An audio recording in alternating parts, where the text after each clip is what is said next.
La guerre de 14-18 fut une véritable hécatombe. Mais les balles et les obus n'étaient pas le seul danger.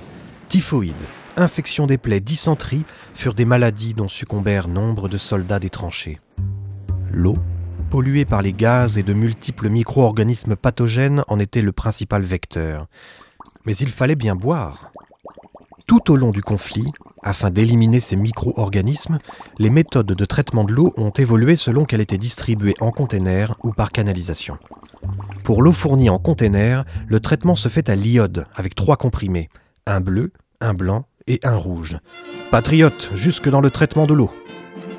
La méthode a été décrite en juillet 1902 par le pharmacien Auguste Georges et le médecin Villard.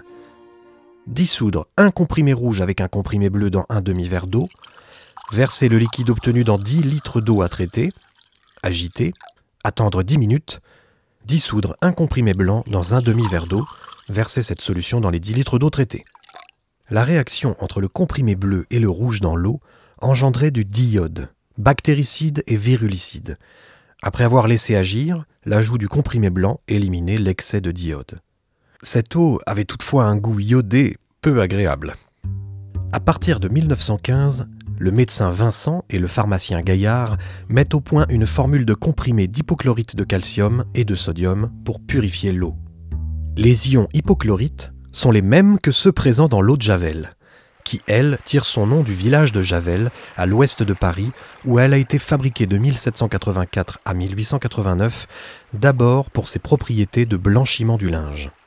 Ses propriétés bactéricides et virulicides sont déjà bien connues, en particulier pour lutter contre des maladies telles que la typhoïde et le choléra propagés par l'eau contaminée.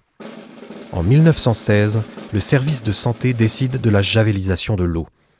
Le pourcentage est fonction de la contamination, de 1 à 5 mg de chlore actif par litre, ce qui est très concentré. Son goût, fort en chlore, la rendait très désagréable à boire. Lors de la bataille de Verdun, l'armée française, encerclée, ne dispose plus d'eau potable. Le commandant du génie, Philippe Bunau-Varilla, réussit à capter et à acheminer l'eau de la Meuse au moyen de pompes et de tuyaux jusqu'aux tranchées.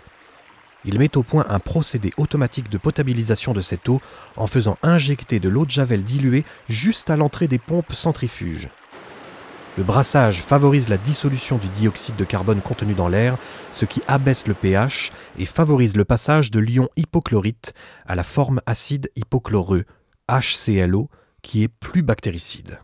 Les doses d'eau de Javel sont ainsi de 10 à 50 fois plus faibles que celles nécessaires pour la javelisation. Et l'eau a meilleur goût.